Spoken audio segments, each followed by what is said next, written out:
Hello friends, I'm Hector Perez from Dev School. In this video, if you're new, we'll see how to implement the INotifyPropertyChanged interface. If you're more experienced, we'll learn how to use Fody, a plugin that allows quick implementation of the PropertyChanged event for each of your view model's properties. A common question when starting with Xamarin development is, for instance, we have a view model, in this case, a view model called main page view model, where we have a set of properties, in this case from property 1 to property 10, and we have a property called result, which will store the sum of all these properties. These properties are linked to the graphical interface, as we have a content page here, where we have different entry elements. Each of these controls has its text property linked to each of the properties we saw earlier. We also have a final entry that manages the display of the result. We also have a button element labeled add and linked to a command called add command. Returning to our view model, we have this result property. As we saw earlier, we have this add command. We have a constructor where we essentially initialize each of the properties so we don't have to manually enter each number, as this is a demonstration. So we also have our command initialization, where we essentially define an operation to carry out the sum of each of our view model's properties. If we run our application, we have this graphic interface. These are entry type elements, and each of them is initialized with a number. Basically, if we click on the sum button, we will set a breakpoint before carrying out this assignment to the result itself. When we click on sum, notice that in the view model, we have our property called result with a value of 55, which is the sum of each of the properties that are part of our view model. However, if we click on continue, you will see that we return to the graphic interface, and in this entry where this result is supposed to be housed, we actually have a number that has not changed, which is the number 0, the default value. If we go back to the view model and position ourselves as before carrying out the assignment to our result property and run this operation again, notice that the result already has a value of 55. In other words, the sum operation of each of the properties is being executed. However, when looking at the graphic interface, we notice that the graphic interface is not being updated. This is a first example. Here is another example to help us understand the problem. Let's review this page called listPage.xaml, which essentially contains a collection view element that has an item source linked to a property called people. If we review the view model list page view model, we see that we have our respective property here called people. This is a set of individuals, and this person model is very simple. It only contains a name property and a phone property. As part of the constructor, we have a class that allows us to generate random data, so we don't have to create them manually. Finally, we assign the creation or generation of this number of elements to the people property. Let's make a change from app.xaml.cs, indicating that we want to initialize list page. We run our application, and we have the correct deployment of each of these people. However, there may be instances where, for some reason, we return to our view model and need to initialize the information, not from the constructor, but from an external method. In this case, I am going to comment out this method called listPageViewModel, which is actually the constructor. And we have another method below called generateRandom, which essentially contains the same code. It's exactly the same code. The only difference is that this one is the constructor. Let's comment it out, and here we have this code from another method. Let's go to the code behind our page, in this case listpage.xml.cs, and we're going to indicate that in order to update the information, we need to invoke this new method called generateRandom. If we start our application again, we see that after waiting a few seconds, it's no longer working. Let's stop our execution. Let's set a breakpoint to ensure everything is functioning correctly from our view model. Let's restart the application.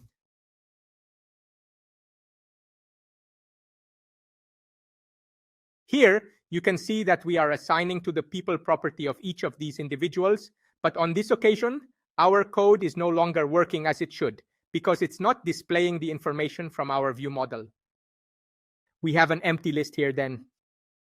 This problem of not updating the graphical interface is because we need to tell Xamarin Forms or the Xamarin Forms framework when to carry out an update to our graphical interface from one of our view models. How can we carry out this task? Well, there is an interface called INotifyPropertyChanged, which essentially allows us to do just that.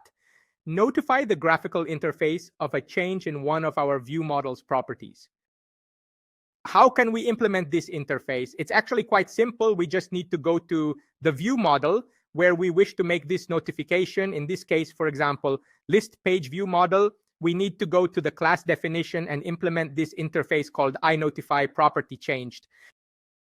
We need to import a namespace called system.componentModel.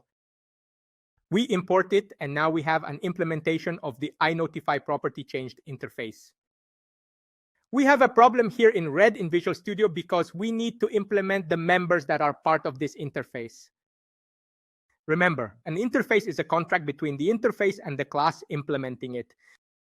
So let's proceed to implement this interface, and you'll notice this interface is implementing an event called PropertyChange Event Handler. If you're familiar with events, you'll know that we need to trigger this event at a specific point, and in our case, we need to trigger this event when a property change occurs. We could trigger this event in each of our property sets, but that would be a bit inefficient. Therefore, what is usually done is to create an additional method that takes care of triggering this event, checking which property is invoking it. To carry out this task, we will create this method. We can define it, for example, as private void and name this method on PropertyChanged. We have to pass a parameter, which is the name of the property that will trigger this event. Let's define a string and a parameter called property name. Once we have defined this method, as part of this method, we will ask if property change, which is our event defined at the top, is not equal to null. If you've worked with events before, this syntax will be very familiar to you. Basically, if it's not null, we will trigger this event, passing this as the sender and a second parameter of type PropertyChanged event args. We create a new object of type PropertyChanged event args, and we have to pass it the name of the property, which is defined by the parameter property name. We add a semicolon and our method is ready. The next thing we need to do is to call this method from each of our property setters where we wish to notify the graphical interface of a change. So we need to position ourselves over the people property. We have a Visual Studio disassembler here, and we can instruct it to convert this property into a full property, which will allow us to access our set. If we reposition ourselves over this set and click on this focus, we indicate that we wish to use a block body for the accessors. And now we have this definition of a property. Here, we can now implement more code in our set of our property. What we are going to do next is, after assigning the value to our people field, we are going to execute our event through the call of the onPropertyChanged method. Remember, this method receives the name of the property as a parameter. This is in string format, so we will pass it the name of the property, people. With what we've done, we're going to start our application again.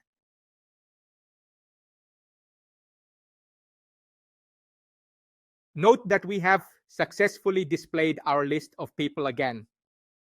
So this INotifyPropertyChanged interface will allow us to notify our graphical interface of changes.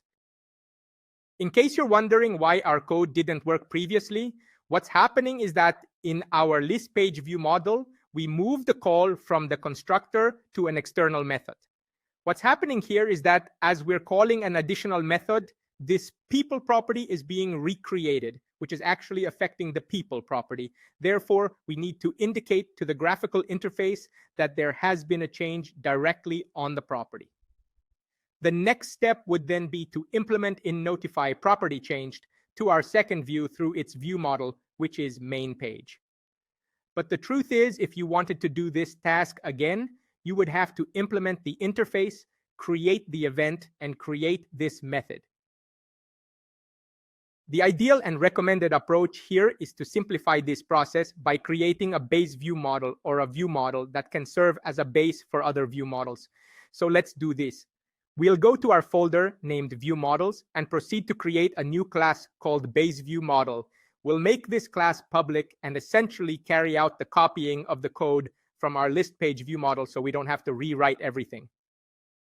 First, we cut the call to the interface, then the event that was created earlier, and we'll also cut the method we created. Okay, with this, we now have a valid view model. All we need to do is import the namespaces, in this case, system.componentModel, and we then have our base view model. There's one more optimization we can make to this method. Honestly, it can be a bit tedious to have to send the property name each time we invoke this method. Fortunately, in C#, we can declare a parameter in this way. We place an opening bracket and a closing bracket, and inside is the caller member name. We need to import the missing namespace, which is system.runtime.compilerService.es. Once we implement this attribute, as the description rightly says, we need to assign a default value. As you can see from the attribute description, it allows us to obtain the method or the property name of whoever is invoking this method. This means that we can automatically identify the property from which we are invoking this method. We need to initialize this value with null for it to function correctly. We'll also change the definition of this method to a public one, and then our view model base class is ready. Let's test our new class from our list page view model class. Here, we'll inherit from base view model, and notice that we no longer have any issues. Even from the invocation of onPropertyChanged, we can remove this previous sending, as the property name invoking our onPropertyChanged method will be obtained automatically. Let's check if our code is working correctly. Okay, we have a successful execution. Let's stop the application. With what we've done, we can now go to main page view model, which is our second view model, and we can inherit from base view model. When we start reviewing each of the properties, we see that we have many properties that need to be modified as we did before. Having to declare a complete body for each of the properties can be a bit tedious in some cases and also prone to errors, as in some cases you might have to invoke the onPropertyChanged method, which could cause problems in the application. Wouldn't it be more convenient if something could automatically handle this process? Well, this can be done automatically. How are we going to do it? We are going to use a package called Fody. For this, we will go to the Solution Explorer, right-click on our project, manage Nugget packages, and look for the package called Fody. Specifically, we are going to focus on this package called propertychange.fody. We will install it, close this window, and before implementing this plugin, I will remove the inheritance from base view model.